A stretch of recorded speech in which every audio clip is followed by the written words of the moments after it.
Hello, everyone. Can you all hear me fine? Loud and clear, says the gentleman in the audience. Thank you.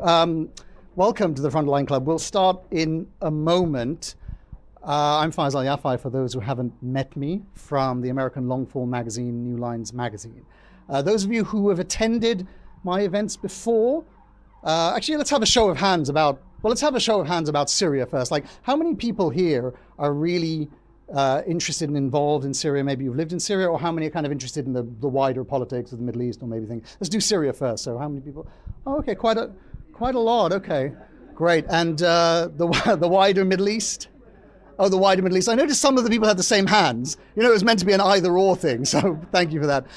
Just as an aside, I'm hoping that those of you who are very well versed in Syrian history will, the music is still on, will not correct me. The last time I was here last week, somebody corrected me about the length of the Iran-Iraq war.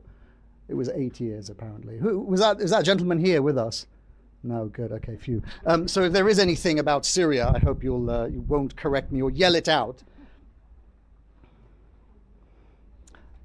I'm going to, before we start, because we're waiting for some people to come in. You can hear me all right, yeah? We're waiting for some people to come in. And when they do come in, can you kind of fill out? We've got a lot of spaces.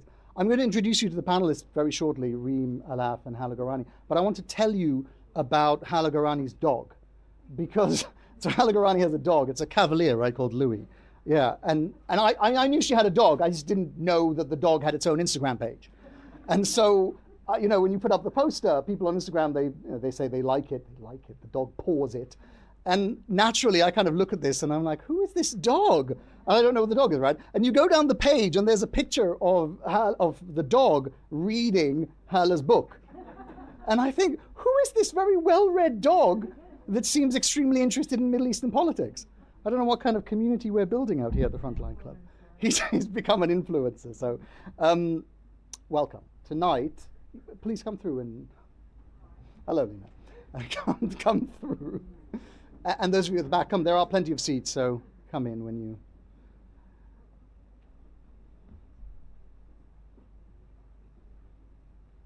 So tonight, we are going to discuss Syria, a country whose modern history has been shaped by dictatorship, revolution, foreign intervention, and an extraordinary civil war that played out in full view of most of the world. For more than half a century, the Assad family ruled Syria through a system of patronage and fear and repression. And in 2011, inspired by these wide Arab Spring movements, the Syrians took to the streets demanding political change. What followed, for those of you who have been watching, was one of the most devastating conflicts of the 21st century, a war that drew in regional powers, and also, as we will discuss later, exposed the very limits of international diplomacy and power. Our starting point tonight is Rime Allaf's new book, It Started in Damascus, How the Long Syrian Revolution Reshaped Our World, in which Rime traces the long arc of this story, not starting at the revolution in 2011, but going back through the construction of the Assad state, through the dashed hopes that surrounded the transition of Bashar Al Assad in 2000, and then to the uprising itself. It's a political history, but it's also a personal reflection on the tragedy of the recent few decades of Syria. As an aside, Hearst Publishers are here and they'll be selling the book at the back. So if that's something that interests you, please. So we will discuss how the Assad system worked, and we'll also talk a bit about global politics, and I'll come to all of you as well. So if you have questions, we'll give you a chance to ask questions of the panel and have a discussion. So to discuss all of this, I'm delighted to be joined by the author of that book, Rime Allaf, a Syrian analyst, writer, and former associate fellow at Chatham House, and the author of It Started in Damascus. Her work focuses on Syrian politics, Middle Eastern affairs, and international diplomacy, and she has contributed dozens of publications over the years, including the BBC, Sky News, The Guardian, and CNN. We're also joined by Hala Garani, an award-winning journalist and former CNN international correspondent who has reported from the Middle East and global politics for more than 2 decades.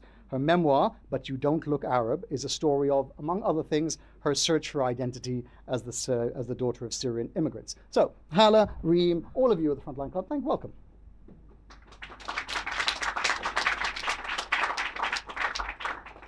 We should start, Rime, with the book, because there is a poignant detail at the end which I really like, where you say that the Assad regime didn't fall in 10 days. It fell in 5,000 days. And I think sometimes when people look at the Syrian story from the outside, they think there was this sudden, maybe accidental collapse at the end of 2004, and it just suddenly happened. But actually your contention throughout the book is that really the forces that were unleashed had their start much earlier. So let's start with that. Yes, indeed. Oh, it's not on. There we go. Am I on? Yes. Oh, yes, Faisal, thank you for the introduction, and thank you for having us here tonight. It is a very long story, and it's funny that when the book came out and the title was shared amongst a number of Syrians, they answered very angrily that no, it did not start in Damascus. It started in Daraa. And it did indeed start in Daraa, but I never meant that the actual protests and the demonstrations began in Damascus. What began in Damascus, and I take the reader immediately with the Syrians, is what happened in June of 2000. And I think that through my perspective and my analysis, I was very much an observer and a student of Syria, but I also lived part of it. And I was in Damascus when Hafiz Assad died, and I take the reader immediately. I draw them in. I try to, during a whole chapter, going in very, a lot of details about what happened in the days and the hours and in the weeks that followed. And this, for me, is what started the Syrian revolution. When you look at it, when you zoom out, it's because on that occasion, when Hafiz died, they put all their hope into Bashar Assad. And they had understood by then, the Syrians, that they were not going to get the dream democracy, nor did they expect it. But they thought that after everything they had gone through, Bashar, the new generation, the person who has some Western exposure, would little by little bring them into the life that they deserved and that they had been watching in the region around them. But that didn't happen. And I take you then through the book to explain. So in fact, the 5,000 days are about the revolution. But when you look back, maybe it did take them nearly 25 years. Hala, when you think about that change, the transition, there was a little bit of hope at the time. You'll remember the post-Bashar spring. And that didn't really work out. From the outside, do you think that there was a moment there that could have changed Syria? Well, I think that when there was kind of after the Arab Spring protests of 2011 and the Syrians joined into this regional movement, and the regime realized that giving an inch would mean that it would become an existential threat to its rule, to its ability to dominate the people.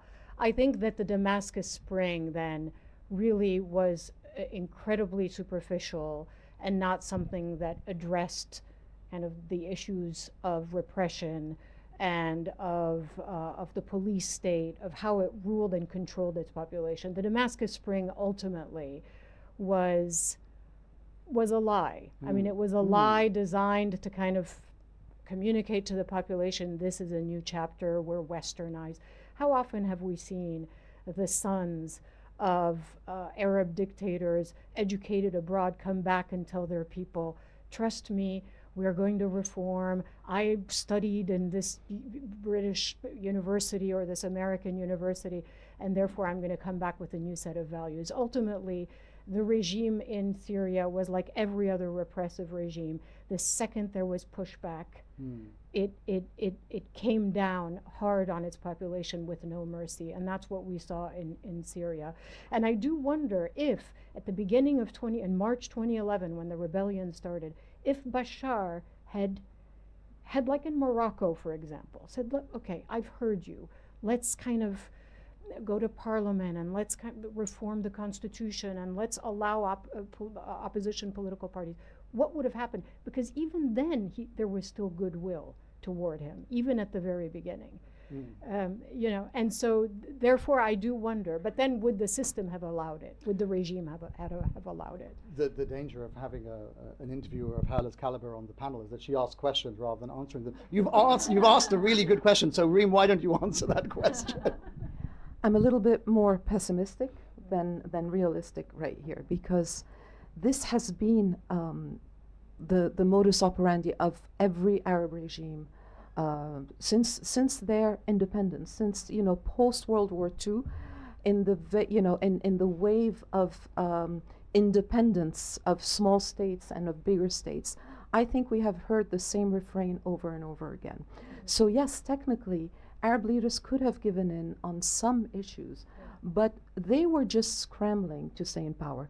But where I must insist, Hala, is that in Syria, there was no pretense at all. It was immediately clear, and you will see in the book when you get to it, that immediately weeks into the revolution, so today's March 18th, which is the first officially observed holiday, Eid al-Thawra, so happy revolution, everybody, 15 years ago.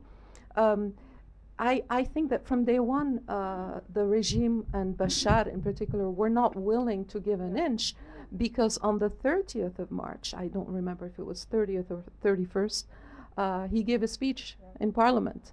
And in that speech, so 2 weeks after the protests, and I remind you that the protests began because the regime had imprisoned 18 young boys who had dared to write on a wall in Daraa, "Jacques الدور يا دكتور," your turn has come, doctor, and الشعب يريد إسقاط النظام. So the people want the downfall of the regime. So from day one, Bashar, his first reaction was to say, these are all agitators, these are all spies, these are all, I forgot all the lovely words he used. And blamed external Exactly. Agitators. So he never meant to But do give you think, anything. I mean, there were times in that period, so okay, if you say the Damascus Spring was never going to be an opening, there were other points. There were points after the Americans invaded Iraq. A lot of people in these countries really thought they might be next. You don't think even at that point they thought, okay, let's just open up a little bit, let's have some modicum of popular support, not democracy, and then maybe we'll survive. You don't even think at that point the regime was willing to open up. Bashar Assad sent his advisor, Buthaina Shaban, a few weeks later, and she decided to announce that there were going to be increases in the pay rises for governmental employees, and a number of other smaller measures, which did absolutely nothing. But the most interesting thing, Faisal, is that in that period between March and April, Bashar Assad lifted the state of emergency that had been in Syria since 1963, since the 8th of March, 63, 8th of March of 1963, when the Ba'ath took power in Syria. So it was very clear that if you are attacked by external, forces who are riling up your people who really wouldn't complain about you, then maybe the worst time in history would be to lift the state of emergency. Moment, yeah. So they were just throwing what they got and at the wall and hoping something would stick, and nothing did. I want to take the audience inside the Assad regime, because I think that's one of the parts of the book that I thought was really intriguing, that you really give a sense of what it was like all those years. And again, Hala, you also experienced life under Hafiz and under Bashar. One of the striking things about the book is the way that ordinary life functioned within the system. So people they went to school, they had careers, they raised family, but all within this state. And I wonder first if you can tell us what it felt like day to day in terms of the propaganda, the having to believe in the system publicly. Well, I never lived there as a child. We were living abroad, and we were taken every couple of summers kicking and screaming because we hated to go to Syria. I tried to give a little bit of an aperçu about precisely that culture shock for us when we used to go there, precisely because we felt everything was so stifling. So in those days, there were giant pictures, and Hala, I'm sure you remember those gigantic photos of Hafiz Assad everywhere you turned. Yeah. And the first thing that we were told always, and that was our big hint, was like, you hear nothing, you see nothing, and you say nothing. So, we were pretty outspoken. We were brought up between the US and Switzerland. So, we used to say what we thought. But for us, and I'm sure for every child and every person who's ever gone to Syria or who lived in Syria, they know the walls have ears. Yeah. So you go into Syria and you discover Syria as somebody who has to always be afraid. So they put this fear in you because anything you say can and will be used against you. Let me tell you, that's where it works in Syria. So, you hush, you don't talk loud, you never speak of anything that might be used against you if you are with people you don't know. And that also is how the regime made sure that society turned not, could not turn against the regime, and they became their own arbitrators of what was allowed and what was not allowed. Yeah, and one of the interesting things about this regime is, as a journalist, when I was there, they made sure you knew you were being followed. Right. There was, guy in a cheap polyester suit in the lobby of a hotel with like a newspaper with practically 2 holes, you know what I mean? Like, there was absolutely no effort to disguise himself. And when I was there after the revolution in 2011, it was July 2011, we were at the Four Seasons in Damascus with my colleague Arwa Damon at the time. And we were being followed very, very openly. We ended up losing the guy because we were trying to find students who were protesting on a university campus in Damascus against the regime. And when I interviewed dear Buthaina Shaban, who I interviewed many times, who was one of the spokespeople because her English was good and she was willing to go on TV, after the interview in Damascus, she said to me, Hela, how is your family in Aleppo? It's telling me, I know you have family in Aleppo, just letting you know. Yeah. So there was kind of always this undercurrent, there's threat hanging over you. That the regime, if you angered them too much or if you pushed them too much, then perhaps they might not harm you necessarily, but harm people you love or friends or family. Amazing. If I may add, that's exactly their modus operandi, that they made sure that they didn't need to do anything or to warn you or threaten you directly. Let me tell you a very, very quick anecdote. The first time I met the late Michel Kilo, one of the big, thinkers and writers of the Syrian revolution, may he rest in peace, and of the opposition. We had known each other, we had written to each other and shared articles of one another. And we finally met in Damascus in Funduq al-Sham, in the Sham Palace Hotel, very openly. And we sat down and had coffee. And the waiters we had about 3 or 4 waiters catering to our need, who came and left and brought us our water, and they were just listening. But it was so obvious, it was clear that they were telling us, look, we know who you are, and we will be listening, and whatever you say will be going back. So, honestly, anecdotes like this are a dime a dozen. It's fascinating. I've told this story before, that some of the techniques that the Mukhabarat in Syria used on me, I didn't realize until later. I actually found out there's a Guardian correspondent called Luke Harding, who some of you will know, he's been on this stage, was in Russia, and he wrote a book about his time in Russia, about being expelled and how the KGB affected him. And it was only when I read that book that I realized that that's what the Mukhabarat had been doing, that they would break into his house as they broke into my apartment in Damascus and move things around. So you just kind of felt like you were losing your mind, but it wasn't, they didn't take anything. And it was meant to kind of psychologically make you feel, I told him, we did an interview together, and I told him that that was the moment reading the book where you're like, this is what they did. Oh my God, that's what they did. I should have realized them. I want to bring in a concept from the political scientist Lisa Wedeen, when she writes about Faisal Al Assad's time. She talks about how Syrians had to act as if, where, as you were saying, that people ended up pretending in public that they believed in the regime. But because they were in public with their work colleagues and so on, everybody kind of thought that everybody else believed in it. But somehow they all knew that nobody believed in it. But you had to publicly portray yourself as believing in it. Was that something that, you write a bit about this in the book when it comes to your aunt, which I'll come to. But I just wonder how you felt when you first arrived. And these people are telling you write in the book about how when you arrive in Damascus that people are saying to you, like, you have to, don't say too much and don't act like you know more.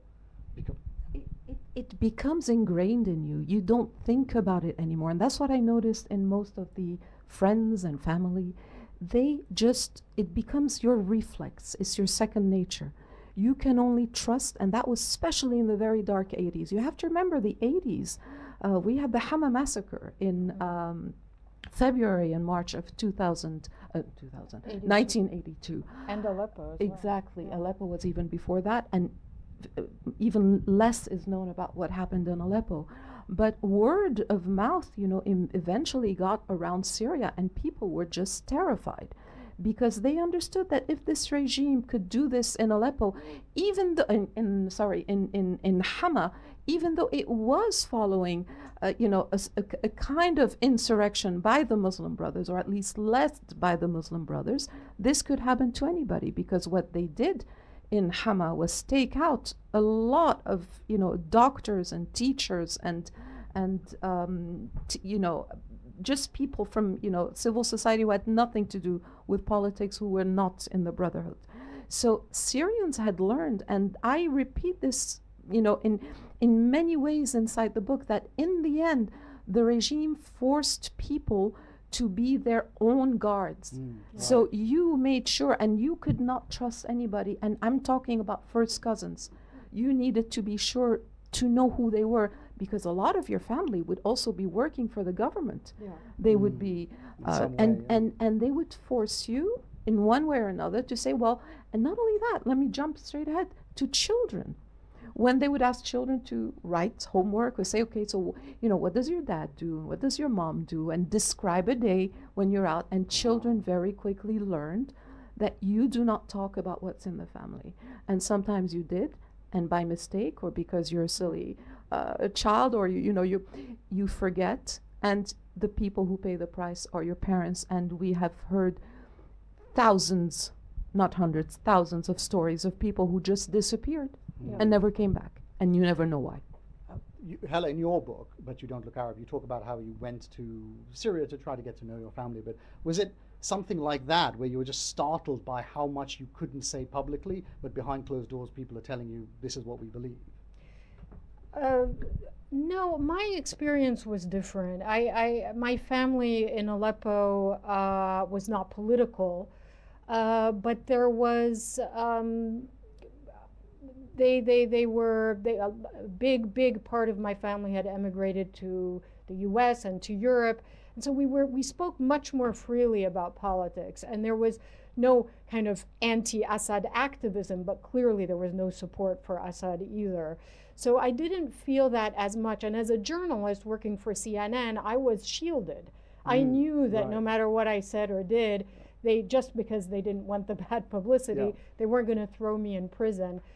So I had a lot more freedom of speech, but at the same time, I knew that having family and friends and people I loved and cared for in Aleppo could put them at risk. But at the same time, the flip side of that is, could it also protect them? Because knowing that I would make a big deal out of it, I would go on air, I would talk about it on TV, and at that time, CNN wasn't like it is now. Since I left. No, there wasn't social media, there wasn't any other platform, so CNN was really a network that people watched for news and information about the region, alongside Al Jazeera, but the Western network that most people watched was still CNN at the point. Hala has written about leaving CNN and Vogue Arabia, if you want to look up that article. I want to read something from the book about the time when Hafiz al-Assad died, because I think it says something very interesting about life under the Assad regime. So this is from the book, Rime's book. When my Aunt Amina answered the phone, her voice sounded hoarse and weak, and I thought I heard crying in the background. That meant it was my other two aunts who were crying. I felt my heart sink, bracing myself for tragic news. What's going on, Amma? My aunt blurted out in a weepy, high-pitched voice, the president died. And then, this is not funny, but then Rime Allaf, who's living outside of the country, this poor aunt is really crying on the phone, and Rime says to her, yeah, I heard the news, but what's happening with you? It's like, Rime, give it up. Now, the bit that I think is interesting is this other bit, and you'll see why I think it's interesting in a second. So, as the years went by, and on the many occasions I have recounted this story, I have regretted every time a little more my enraged reaction to the sudden madness of these elderly ladies so dear to me. But as I screamed, have you all gone insane, at my aunt, so loud that my throat hurt, I felt no sympathy for their strange alleged pain, nor even relief at hearing that nobody in the family had died. That is the part that I thought was really intriguing. Why do you still regret your reaction? Because I really, really shouted. I really was very insolent with my aunt. I was coming out of the hairdresser having just heard that Hafiz Assad died. And I took my car and drove around. I described that in the book. And then I remembered that a cousin was nearby. So I think the backstory is the thing. I thought, let me pick her up. Because I knew the army was going to take over the streets of Damascus. I mean, we all knew, imagine that. So I called my aunts to take the number, and, and she's crying. And you don't think that she's crying because of the president, because why would you? This is not what we have heard for the past 30 years. So, and let me tell you, I mean, without, they've passed now, so let them all rest in peace, but nobody in my family was a fan of the Assads. So to have that reaction, to have her crying when I said, yeah, I heard, but why are you crying? Because I thought some tragedy had hit our family. Right. Why else would they cry? These are elderly ladies. She said, I told you, the president, like, you idiot, the president died. And I screamed. Yes. Him, no. I really screamed. So truly, I remember this as if it were yesterday. And it was 25, nearly 26 years ago. She was so stunned also by my reaction, like, why are you shouting at me when we are mourning? And I drove back home and I stormed into our apartment. And I sat there and berated them and tell them, how dare you? And they were very shocked at my reaction. But at the same time, they knew that I'm always the special case, the person who doesn't really get us and who's always abroad, even though I lived there at the time. And they just chose to let me run out of steam. And I did. And then we followed everything. So this is why I tell the story as honestly as it happened, because it made me realize that there's so much that is ingrained in people, that when Hafiz Assad died, my aunts, who were elderly, and other people, the young people I see over the next days, crying and chanting, they wanted to be important because Hafiz Assad was equivalent to Syria. And their country was important, and therefore they were important as well. And the world needed to recognize that there were people too. So that was why I was wondering why you felt bad about your reaction, because I thought maybe the reason was that you recognize on some level that when you spend so much time in that system, you do on some level start to equate yourself with this figurehead. And I was wondering, Hala, that not only about Syria, but you see it elsewhere in other Arab countries, but also, I mean, you see it today with the death of Khomeini in Iran, that after so long living in that system, people do start to see an equivalence between the figurehead, the guy, always the guy, and the state. I think things have changed in that regard because there are so many more sources of information now, and I think people are able to see if there was support for Assad. I think a lot of it was performative, as we were discussing. When Bashar Al Assad, the heir apparent, died in that car accident, drove into a tree. Yeah, in Aleppo, there were people grinning ear to ear with joy. Because Hafiz had lost his darling son. So I think it was quite performative.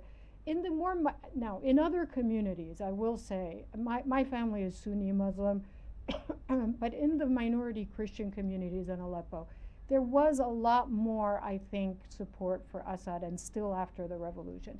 Because I do believe, and I understand that belief, that they saw the Assad regime as being a guarantor of their safety, of their existence as minority communities. And I think, and I can understand why. And there it was less performative. I mean, but correct me if I'm wrong, but it's something that I really noticed even after all the videos came out of the massacres, of the bombings, and the rest of it committed by the regime and their allies, the Russians and the Iranians. So I think that was a little bit different too. And it's because Syria is a very complicated country in that sense. It's a collection really of communities that have lived and experienced the revolution quite differently one from the other. Rime, do you want to come back in? Because I know you have some disagreements about this idea of the regime being propped up by an alliance of minorities. I do.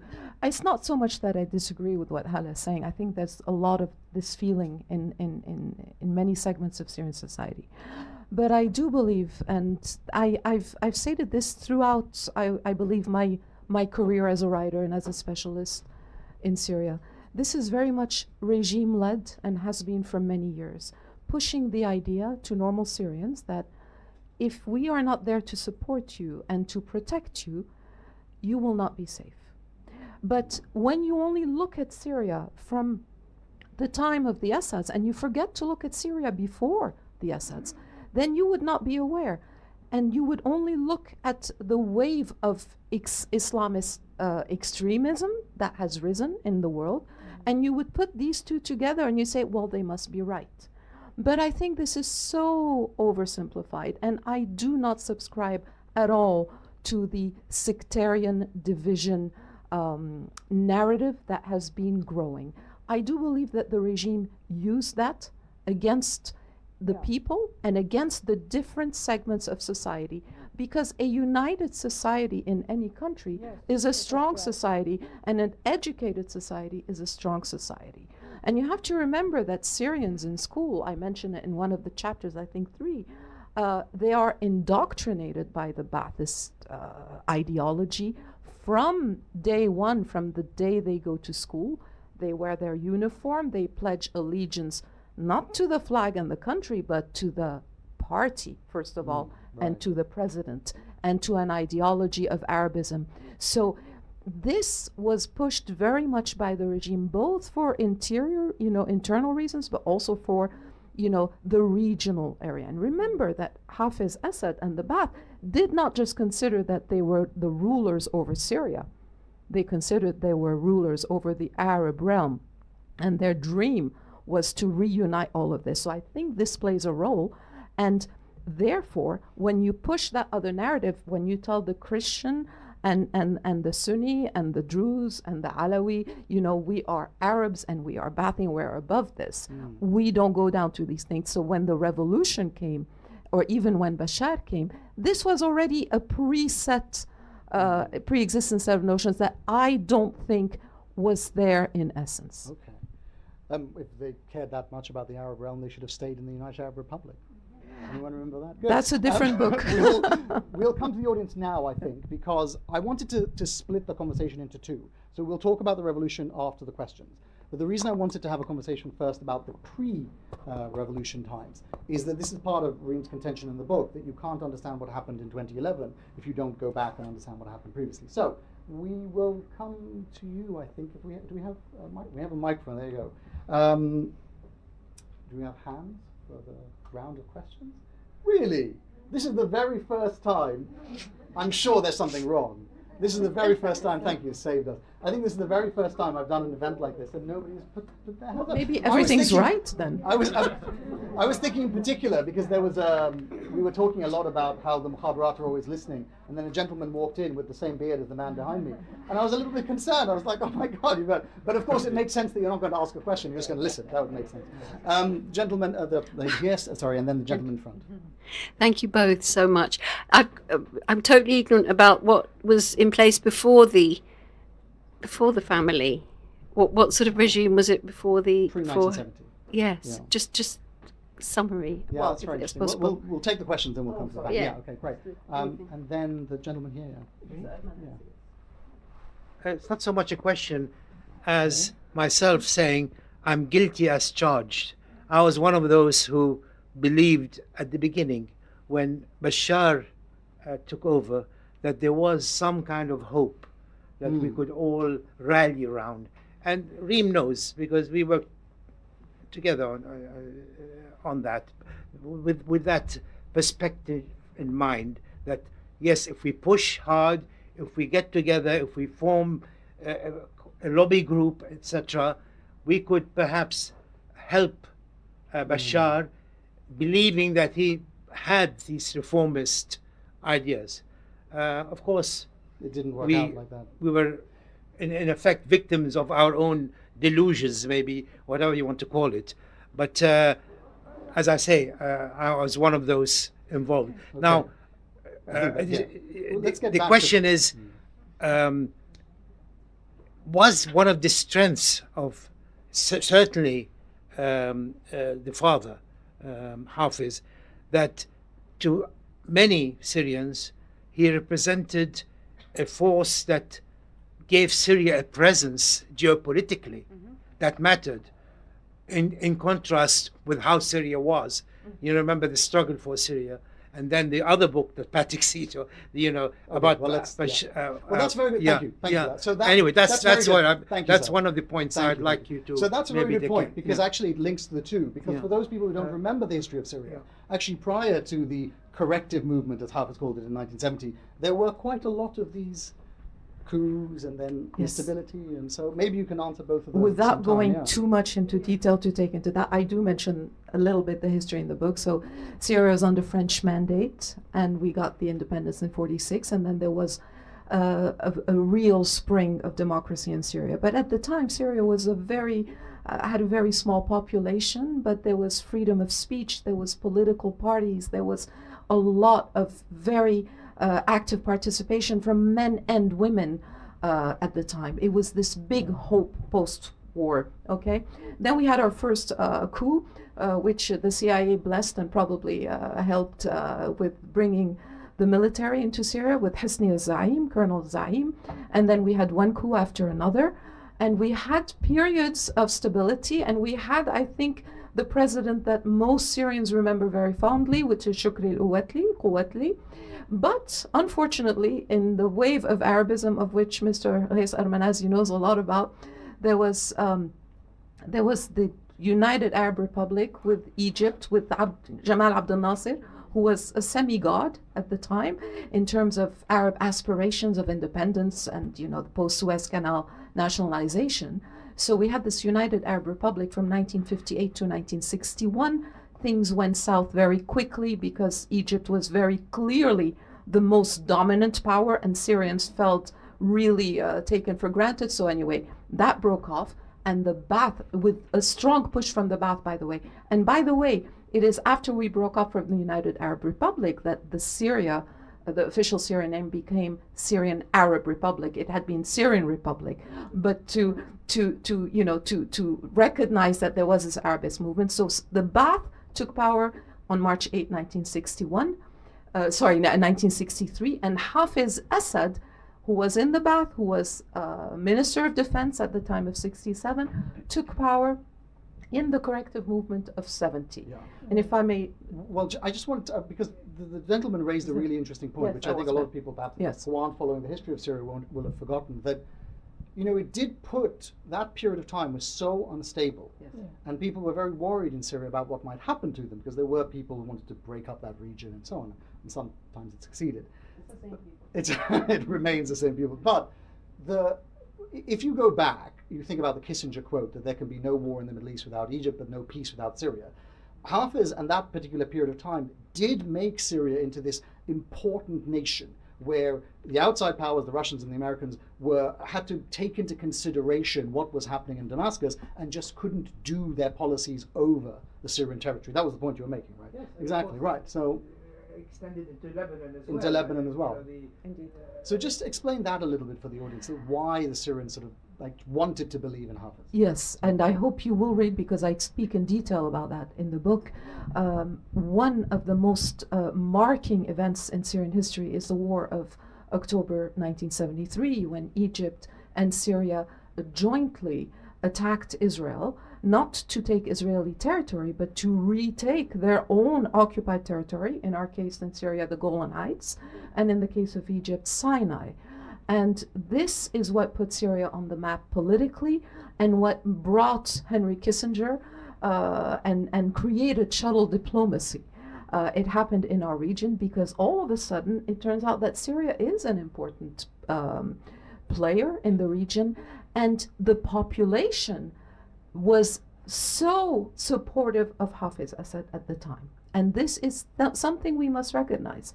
The wave, he was really riding a huge wave of popularity at the time, and it continued for another couple of years.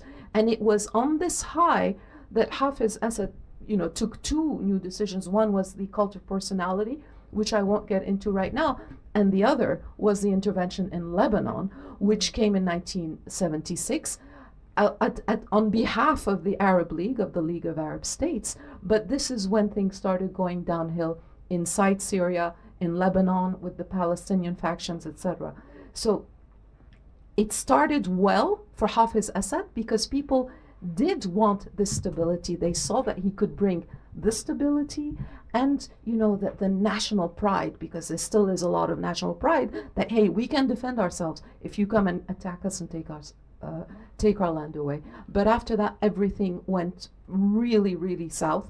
And the Syrian army's actions in Lebanon had a lot to do with that, and the Tel Zatar massacre. Okay, well, we'll leave some of the I'll history jump for that, later. Yeah. yes. Let's go now to the revolution, so 2011, and the starting of it. I wonder if you look back at that period, the early days of it, and think that there was some hope that it wouldn't have degenerated into what became a civil war later. Do you think at the beginning there was some hope and opportunity? The hope, in my opinion, and you know, not everybody agrees with me in Syria. Some people really hoped that, like with other regimes, well, which ones? You know, we had Tunisia, which was a success and has, you know, reverted a little bit now. We had Egypt, which was technically a success, even though power always remained in the hands of the army, of SCAF, behind doors. There was Libya, which I don't know what you want to call, but there was an intervention by NATO to protect the people. So there was this very naive feeling amongst a lot of the Syrians that, hey, you, the world, have been talking badly about the Assad regime, rightly so, for so many years. So now we're finally getting up, you know, our nerve, and we're going to demonstrate against them. So for sure, you will help us. You will not let us be killed like Qaddafi wanted to kill Hizbi Ut-Tahrir. So it was very simplistic. But from day one, I think that we should have read, or, you know, Syrians should have read a little bit more into the actions of Bashar Assad and into the actions and the reactions of the international community. It became very clear very quickly that Bashar was not listening. And I think one of the most striking examples or you know, sides to this is the one of the Arabs, to begin with, you know, the Gulf countries, but also Turkey. The Turks did not abandon Bashar Assad immediately. They waited until September before they broke relations. So we have a period from March till the end of the summer of 2011 when violence and regime repression were already at an unprecedented level and in broad daylight.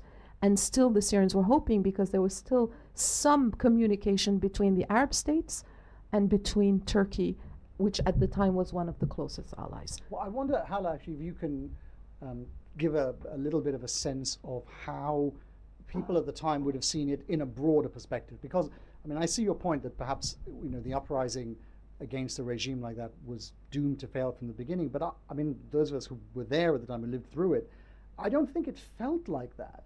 I mean, I hope you might bring in a little bit of perspective, particularly about Mubarak leaving. I mean, for those people who lived through it, Mubarak having to leave was an astonishing moment that really felt like it might be the dawn of something new. Yeah, I completely agree. I mean, I was in Cairo that day, and it really felt like the Arab Spring had sprung, and we thought, wow, here I am. I'm in my lifetime seeing a repressive Arab regime fall with popular rebellions, you know, leading to ultimately a positive outcome. We're not exactly sure what's going to come next, but we know it can't possibly be worse than what we have now. Right, yeah. And then, of course, to be young. and yes, exactly, famous last words. And then, of course, then after, and I think Syria became really the nightmare post-revolution scenario of all nightmare scenarios, because the civil war, helped by outside forces, obviously Iran and Russia, and without the intervention, so promised intervention, of America in 2013, when there was a chemical massacre, and when we remember President Obama at the time saying that would be his red line, and that red line completely disappeared. And I think that people then really, and for me personally, I think is when I realized this is not salvageable. This is going to be a disaster for years to come. because no one is coming to help the Syrians. They're on their own, and the regime that has so oppressed them is being helped with a massive amount of military, financial, strategic, and regional help. And that's when I realized it was going to be something that they couldn't recover from. And then, of course, fast forward to last year, or a year and some weeks ago, to the downfall, but then with the big question mark of what comes next with this new government. Well, we'll come to that, I think, at the end, but I want to talk about Ghouta because you brought it up, and I think that is a really interesting moment because it raises some wider questions about the international order. That time, you mentioned it, Rime, in the book, you describe how this is the chemical attack in a village outside of Damascus called Ghouta in August of 2013. And you describe how the world woke up to, quote, hundreds of dead civilians, including many children, some with foam still coming out of their small mouths. This was, as Hala mentioned, a chemical attack after Obama had said that he would consider any use of chemical weapons to be a red line. And then that red line was crossed and nothing happened. Why do you think that Ghouta was a turning point? Because the regime rightly interpreted this turnaround by Obama, which was helped, since we're in London, you know, I must remind you that the vote in Parliament, David Cameron lost the vote because Labour at the time under Ed Miliband lobbied against that. And therefore, when Britain was taken out, the US was able to find a different way, and OPCW got involved, and France was left as the only country which had said, no, you know, something has to give, and then everything dropped. But it's interesting that the red line happened, was stated by Obama exactly 1 year before the red line happened. And as I was saying, the regime rightly interpreted it as saying, okay, so we can kill any way we want, as long as we don't do the chemicals. Sorry, go ahead. No, sorry, I just wanted to add, I explain in the book in great detail how this actually was the point where the regime reverted to the barrel bombs that they had tried. And so once that they knew that the chemical killing was not going to be looked upon kindly any longer, and the Russians had a big role to play in that and making sure it wouldn't happen again because they did not want this headache. Then Bashar Assad understood that, okay, so we can do everything else. And they did. Sorry. But no, not at all. But Russia wasn't involved at that point. I mean, in any kind of significant way. No, just in the OPCW, No, exactly. I'm agreeing with you. But what I mean is that what Obama didn't just send a message to Assad. It sent a message to Russia. That you can get involved. Exactly. And that's when, of course, everything, the domino effect of what happened in Syria, then spilling over into Europe with the big migration crisis, and then these, you know, far-right parties gaining more power as a result of these images that looked like an invasion of Europe by Muslims and Arabs. So it really, the consequence of that inaction was so far-reaching. I want us to think more about this red line, because we've talked about this privately, about if there is a red line, if there is a line to be drawn in terms of the failure of the international order that goes from the chemical attack in Ghouta all the way to Gaza. And personally, I think it's a very interesting question, and I think we have some divisions about it. So maybe I think we'll start with Hala, because I think you agree with this idea that Pankaj Mishra has put forward, that Gaza represents a kind of moral rupture, that it is something different to what came before. I do, and I think you can maybe draw a line from Ghouta to Gaza, because it is the abandonment on some level of kind of what we thought was an accepted world order of standards, of rules of war, where you can do whatever you want and ultimately no one will stop you. So on a bigger scale, obviously we saw Gaza. On a smaller scale in terms of the deaths, we saw Ghouta. So I think you can draw a line, and then you can draw a line from Gaza to Iran, to Venezuela even. Right. I mean, where you can just kind of take out world leaders one after the other, not really get congressional approval, not really inform your allies, you know. And it becomes kind of a little bit where we're kind of living in a world where rules and standards have melted away. And so you can draw a line, I think, from one to the other. Do you think, I'll come to you in a second, Rime, about this, but do you think that we are now in a post-international order world? I do, yeah. We I are mean, there, I don't fully know there. how you put that genie back in the bottle. Right. I don't know who does it, or because if you look at, for example, the UN or the European Union and all these institutions that have a lot more power and say in world affairs in the few decades after World War II, they've really lost their prestige and power, and it's become much more of a, you know, and I think they started losing their prestige and power as far as the UN is concerned once kind of the developing nations started getting more of a say, you know, and then of course the pushback from the developed nations was, well, these institutions, you know, don't have the legitimacy to act on behalf of the world. So anyway, just taking kind of a little detour there, but I do think, I don't know how you put it, I don't have the answer. I don't know how you put it back now, back to what it was. Right. And not that there weren't violations. There were plenty of violations and plenty of imperialistic wars and plenty of you name it. But at this level, and so publicized, and on everyone's phone every single day, seeing the type of destruction that we saw in Gaza and now in some parts of Lebanon, etc., I think we are in a different chapter. Yeah. Yeah, and you think, Rime, that it's slightly different because you think that they were, well, you should explain, but you think they were hiding behind sovereignty in Syria. That was the difference. Yeah, I do. No, I obviously agree with everything that Hala is saying. I mean, Gaza is a whole new level. But what I have been arguing is that indeed the international order did change with Ghouta in 2013, with the abandonment of the international community, as we call it, you know, the big powers who let this thing happen, who allowed this mass killing to go unpunished and unaddressed.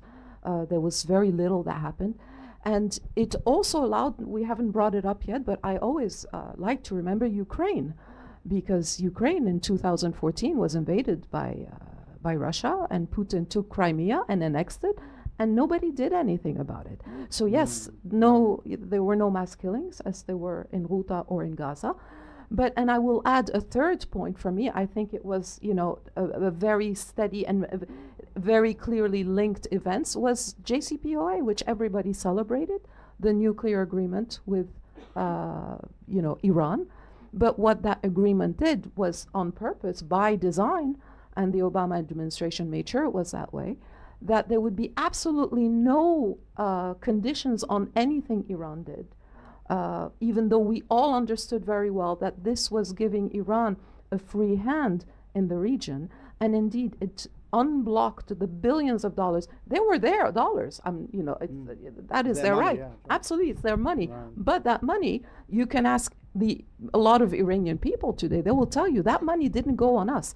It went on the militias who were parading openly in the destruction of Syria. And that happened in 2016 in Aleppo, if you remember, Hala, with Qasem Soleimani parading around and taking control and the lead in the remaining destruction of Syria. And 2 years later, there was the full destruction of Ghouta. So I do think there's a linkage between these different events. And I do think that all of this also led us to the Russian intervention after JCPOA, after the nuclear deal, and to Ukraine in 2022. But we're not here to go into that many details. That.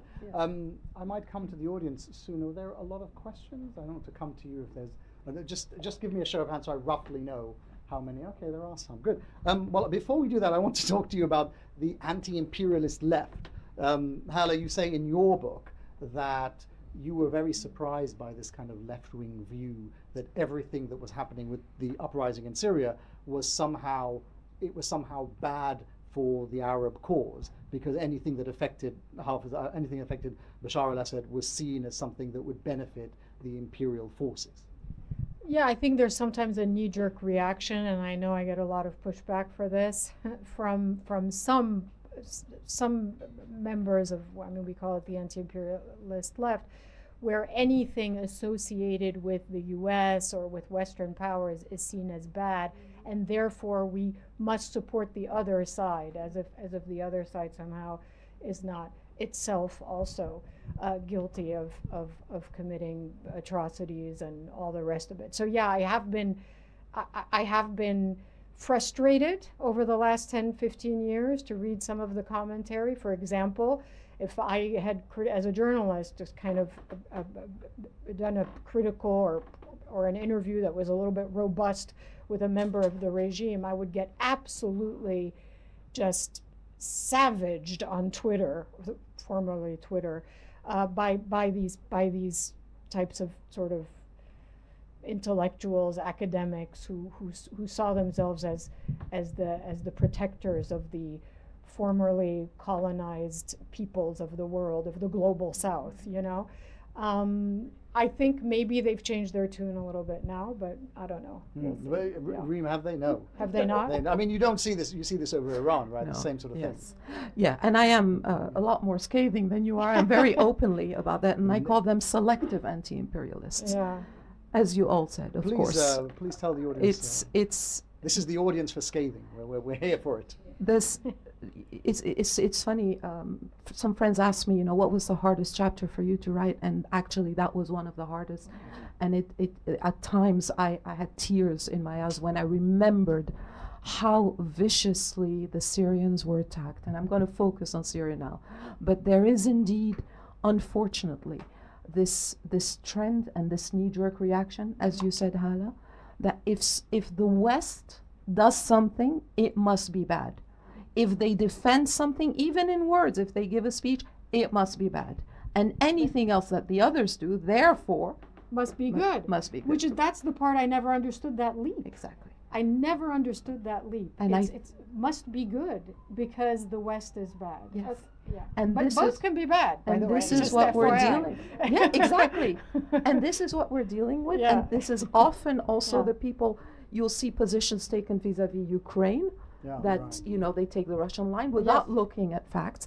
In the case of Syria, it was very problematic because Syria was an essential part of the axis of resistance, which is now collapsing or has collapsed already. And people were just, they couldn't understand why the Syrians had to rise up against Bashar, because we were always told, yeah, but he's secular and Right. he's pro-resistance. They So have alcohol. it was a constant battle for Syrians. But what I say, Faisal, in the book, and I've said many times before, I think in the end, it's not about the victim. Who is the victim? Because as we found out, it's about who kills, not who's the victim. Because if we take Palestinians, our great Palestinian people, as an example, everybody, rightly, the leftists, rightly, rose up in outrage when they're being killed in Gaza. But when they were being killed by Hezbollah and Assad in Yarmouk in the middle of Damascus, you didn't hear a peep. And of course, I'm exaggerating a little bit it is hyperbole, but overall, it's not the victim in the end. Because first, I really thought it was the victims. Okay, so why don't they care about Syrians? What have we done? But it turns out they didn't even care about the Palestinians who were in Syria. And therefore, yes, there is this, in my opinion, and in the opinion of many of us, that there is this anti-imperialist, usually leftist narrative that no matter what some states do, Iran, Russia, Assad, it can never be as bad as what the West and NATO and Israel do, even though in Syria we have roughly 1 million victims Right. in 13 years of war. And we're not sure yet because we still have about 200,000, if not more, disappeared. So nearly 1 million victims, documented, by the way, recognized by most credible leaders and organizations in the world. Still, all of that is not enough. And when the regime collapsed, and when we'll come to Shara and HTS took over, Yeah. the vicious comments that Syrians received when they were just trying to understand what happened, because what are you going to do with your Al-Qaeda and your ISIS? Right. It was terrible. So yes, this is, I think, one of the big issues with the Syrian revolution and the victory. Okay. We haven't even got to Shara. Okay, no, that's not you.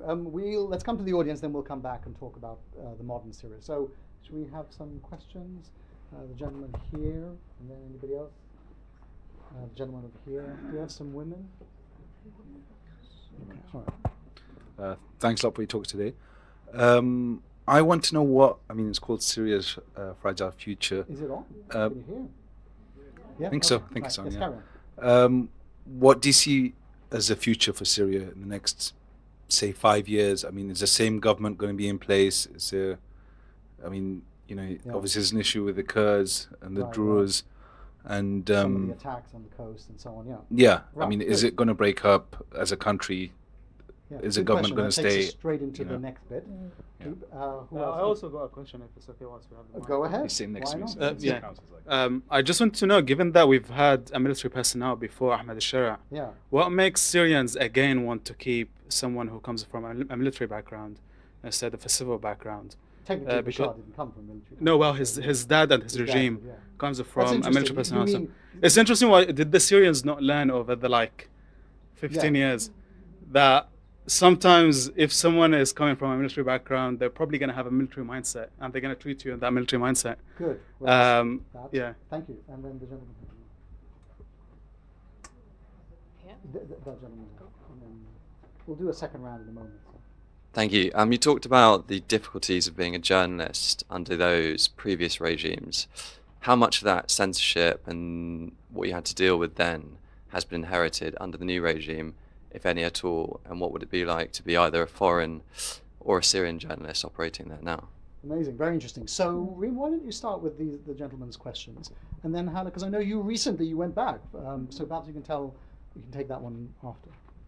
I don't think Syria is breaking up. I don't think it's in anybody's interest to break Syria up. I think the Syrians do believe that in 5 years' time or 4 years' time, they will have President Ashara and they will have the same system that he installed.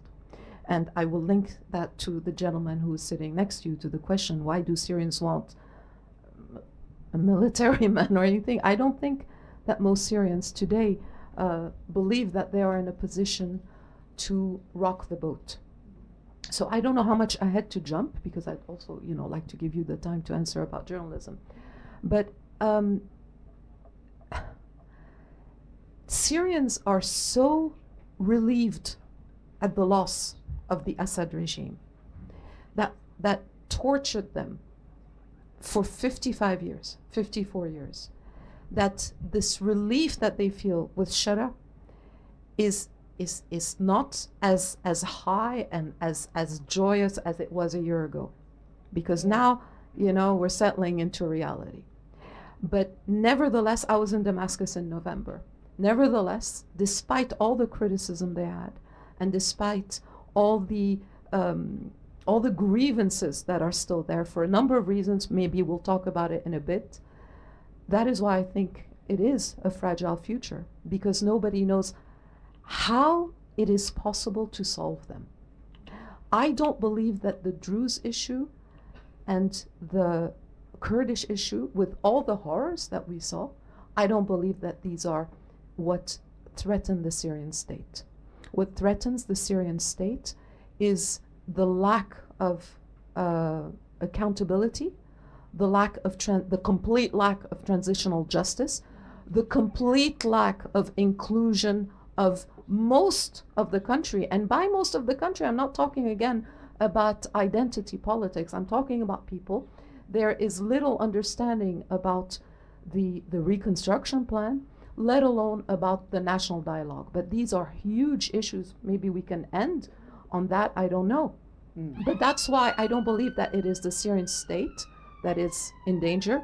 I think that the issue with the Kurds was definitely overblown, because it wasn't with the Kurds, it was with Assad, it was with the armed militia that was created by our friend Obama, by the way, under his term.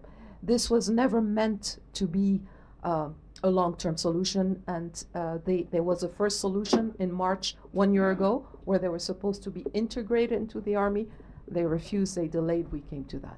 But we do have, one last point if I may, we do certainly have an issue of extremism in those new armed forces, and the problem that there is no clear path to reining them in. And Shara is not explaining things to us. So for me, these are the problem, not the breakup of the state, but the lack of a coherent strategy for the future.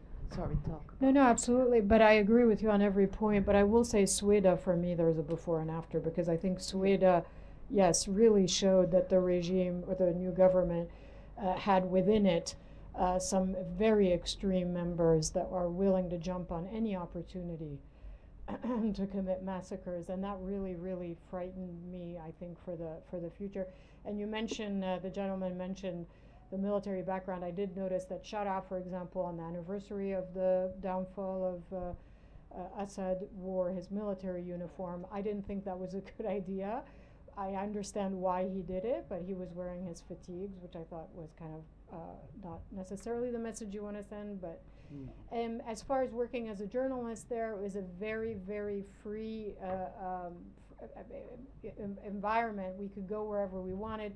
We could interview anybody. And it was surreal. You know, I was like at the presidential palace, and there are these like obviously Islamist fighters like accommodating me and telling me I can shoot as much video as I want and blah, blah. You know, I don't think it's like that anymore now. I'm going to go in April. But it felt very strange. It was still at the beginning when there was this just kind of euphoric feeling of being in this fever dream where I'm like, am I really in Damascus in front of the gates of the presidential palace? Am I really in Damascus just going wherever I want, going into basements where documents were scattered everywhere, and I could look at, you know, some of the former regime operatives' employment records. I could go through everything. It just felt crazy. Now I'm hearing that it's a lot more controlled, and that it's certainly not as easy to go, certainly not to go anywhere you want. Yeah. Let's do another round. By the way, if any of you are journalists and you are in Syria and you do get access to my Mukhabarat files, I would pay money to see them. Especially if there are photographs. I had much longer hair. I would love to know what it was like. Let's do another round. The lady here, and then who else? And then the lady over there. Yeah, hello. Hi there, it's very interesting. I have a couple of questions. I just wanted to ask, for someone who doesn't know much about Syrian politics, could you just give a quick overview of what you said the basis of the government? Could you tell us a little bit more about that? And also, in terms of the economy, how's the economy doing? Is there reconstruction? I have to say, I went to Syria in 2007, so it's, you know, it was an amazing place. It was very interesting to see. So just a bit more. Good. And yeah, the lady there under. Is it? Over there. Thank you. Could you please tell us more about what you think is going to happen with external threats for the state of Syria, and specifically what's happening with Israel and in the Golan Heights, given that Israel feels so emboldened right now, as we're seeing in Lebanon and elsewhere? Thank you. Do we have anyone else? Okay. All right. Oh, and the lady there, right next to you. Yeah, thank you.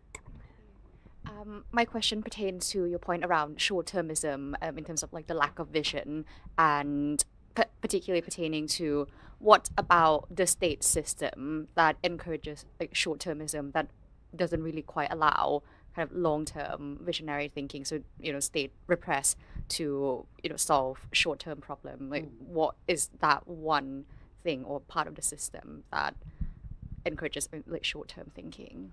Okay, good. Rime, why don't you take those two together about what the current system is since Shara took over and how it's panning out? Yeah, exactly. No, and then if you want to take Israel, and then I thought Hala could also come in on that. Yeah. Okay. Well, it's very big questions that are difficult, I think, to solve, to resolve. I think the problem is in Syria that it's a question, if I can simplify, of a chicken and an egg. What comes first? Stability, internal stability.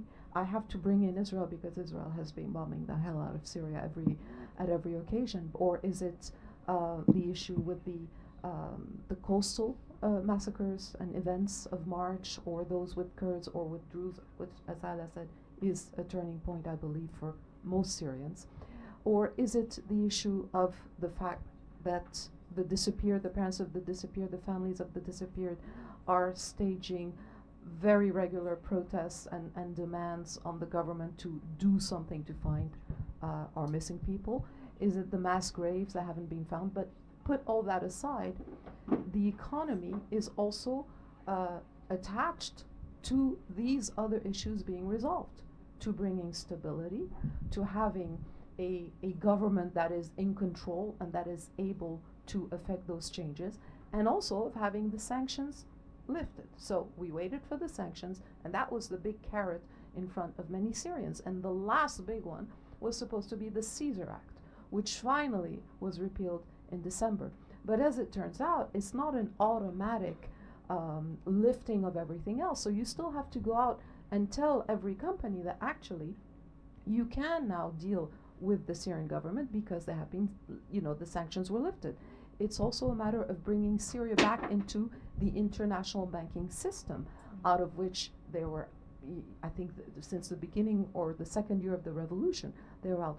So there's all these issues, and nobody has a clear answer to anything. So there's also, I will add that the Gulf states, Saudi Arabia and Qatar, overwhelmingly, were the ones who were most supportive of this change. And Mohammed bin Salman, the crown prince and de facto ruler of Saudi Arabia, had a huge role to play in the lifting of the Caesar Act and in bringing Donald Trump, the president of the US, onto the Syrian file.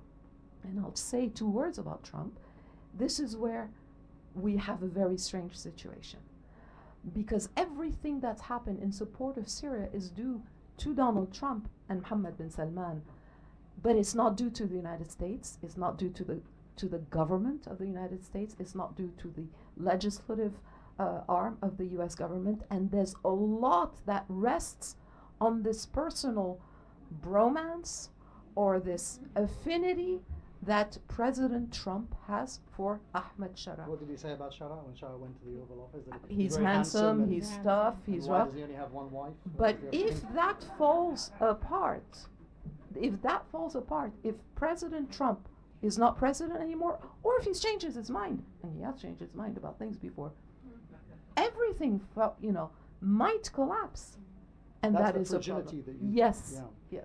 But I think the economy, and the lady brought that up, is the most important thing, and it is not taking off for the reason that you're describing, because who would want to invest in a 10-15-year plan in Syria when, if Donald Trump wakes up on the wrong side of the bed and decides he doesn't like Ahmed Shara, the whole thing collapses. Also, the banking system was working under sanctions for so long, and there isn't, on the Syrian end, the ability to kind of check and clear the transaction. So for example, to give you an example, we tried to send $100 to a Syrian bank, and we could not, because the banks here in the Western countries will not risk sending money to Syria until they can be assured that they will not face consequences if that money is utilized in a way that, might be problematic for regulators. So anyway, all that to tell you that the Syrian, imagine how rich a country like Syria could be. The GDP of Syria is $20 billion US. That is 1/10 of the net worth of Elon Musk. Elon Musk could buy 10 Syrias, essentially. I mean, it's actually tragic if you think about Which it. 10 Syria? No, but it's so tragic because a country like Syria, which has been depopulated, by the way, of all of it had a massive brain drain during the war. Well, that's the other part of it, right? That half Right. the population is not in their homes. Precisely, yes. So there's that, and also all the able, people who could leave and work as doctors and engineers in Right. Germany and in the Gulf and everything, have left. Right. When are they going to come back? Why would they come back and put their children in non-existent schools when they can't even send $100 from one bank to the other? So there is still a lot of work to be done. Yeah. Well, I think on that note about the fragility of the future, I think we should end. Rime's book, it started, because the reason I want to give you a little bit of time is that if you guys want to purchase a book at the back or talk to Rime about it, that's why. So, Rime's book. Can we have 1 minute about Israel? Okay. Is that all right? Yeah, sure. The Because the Randa lady asked answered. about it. You know what? Yeah. Yeah. Israel. Can it be solved in 1 minute? No. But I think it is important to address it. Israel is clearly going to be a quid pro quo situation where the Trump administration is very closely involved. It's not about fearing the Shara regime. It's not about protecting the Druze. It's not about even getting more territory inside Syria. And I think that when Donald Trump puts his mind to something, he does it, because when Israel bombed Umayyad Square in July of 2025 and did 4 airstrikes, including the Ministry of Defense. I can't remember if it was, which one of their ministers announced, they said, this is the beginning of a 5-day campaign, whatever. It stopped immediately. Because when Trump says it stopped, it stopped. So you see, it's not a matter of negotiations, in my opinion, between Syria and Israel, because Syria's got nothing to give at the moment.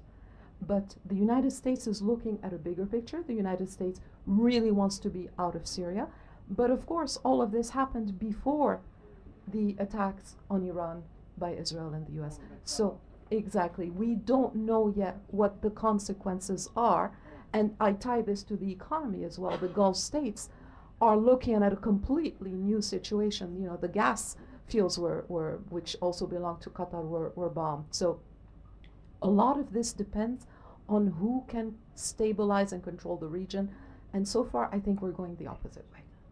Okay, on that, thank you. So Rime's book, It Started in Damascus, is available for sale at the back of the room. Hala Gorani's book, But You Don't Look Arab, and Other Tales of Unbelonging, is in bookstores now. Thank you all for taking the time to join us. I have to say a word about the Frontline Club. If you are not a member of Frontline, do talk to some of the people at the back. I don't know where they've gone, actually. There they are, waving their hands, so do talk to them about it. It is a lovely club to be part of, and it means you get to come and spend more time with me. I really enjoy hearing from you, so if there are events, books, people you would like to see on this stage, you can find me on Twitter and yell at me. I'm at Faisal Yafai on Twitter, at Faisal Yafai on Instagram, at Faisal Yafai on my credit card. I'm in a bunch of places. Rime Allaf, Hala Gorani, all of you, thank you very much.